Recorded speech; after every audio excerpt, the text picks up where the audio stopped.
everyone, perkenalkan nama saya Siti Aisyah Wulandari dengan NIM 246050 dari Prodi Pendidikan Bahasa Indonesia Universitas PGRI Jombang.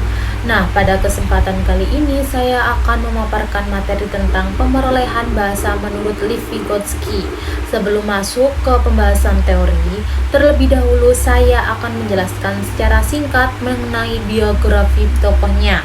Nah, untuk Lev Semyonovich Vygotsky adalah seorang psikolog pendidikan asal Rusia yang hidup pada tahun 1896 sampai 1934. Ia dikenal sebagai tokoh penting dalam psikologi perkembangan dan pendidikan.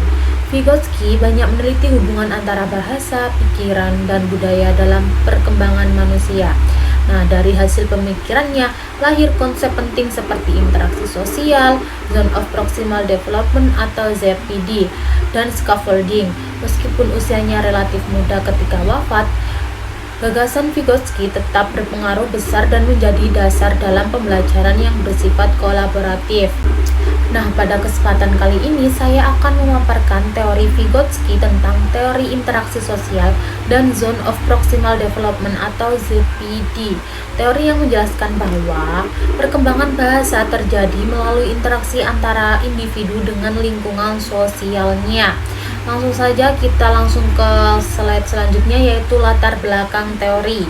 Nah, menurut Vygotsky, perkembangan bahasa tidak terjadi secara individu saja, tetapi sangat dipengaruhi oleh interaksi sosial. Anak belajar bahasa ketika berkomunikasi dengan orang tua, guru, dan teman sebaya. Lingkungan sosial memberi bantuan sementara atau scaffolding, sehingga kemampuan bahasa anak dapat berkembang secara bertahap. Oleh karena itu, bahasa, pikiran, dan budaya saling berhubungan.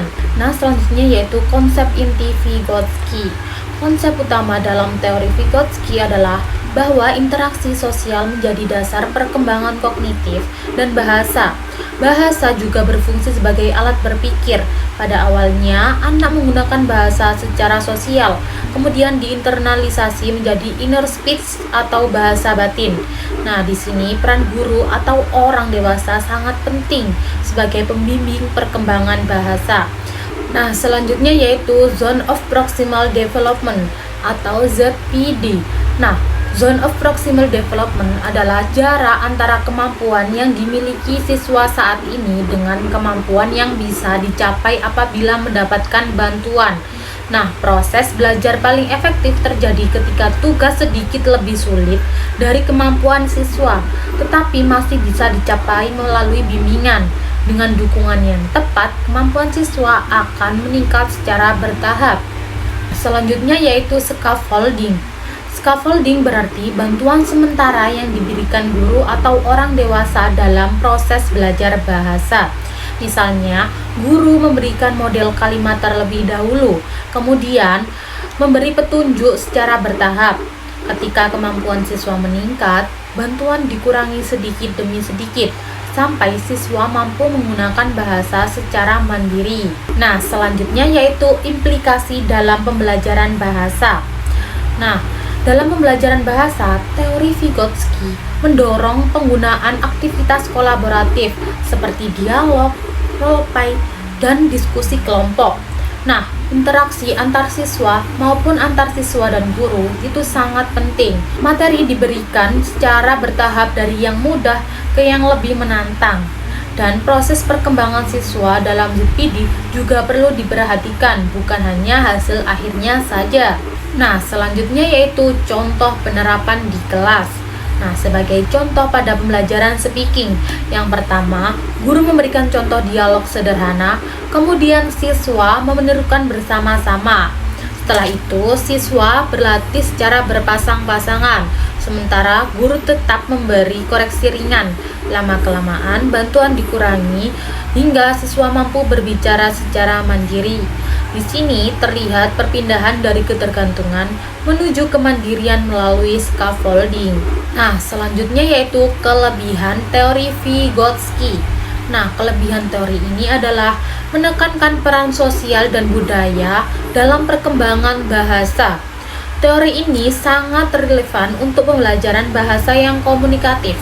serta mendukung model pembelajaran kolaboratif yang berpusat pada siswa. Oke, selanjutnya yaitu keterbatasan teori. Namun, teori ini juga memiliki keterbatasan. Nah, Vygotsky kurang menjelaskan mekanisme internal pemerolehan bahasa mendalam. Selain itu, penerapan teori ini membutuhkan lingkungan belajar yang aktif dan guru yang mampu memfasilitasi interaksi. Tidak semua siswa juga nyaman dengan interaksi sosial yang intensif. Selanjutnya yaitu kesimpulan. Sebagai kesimpulan, teori Vygotsky menegaskan bahwa bahasa berkembang melalui interaksi sosial dan dukungan bertahap atau scaffolding. Konsep ZPD menjadi kunci dalam memahami bagaimana siswa belajar bahasa secara kolaboratif. Nah, oleh karena itu, pembelajaran bahasa sebaiknya dirancang berbasis interaksi atau kerjasama. Baik, sekian penjelasan yang dapat saya sampaikan mengenai teori Vygotsky. Semoga materi ini bermanfaat dan dapat menjadi referensi dalam proses pembelajaran bahasa. Terima kasih sudah menyimak.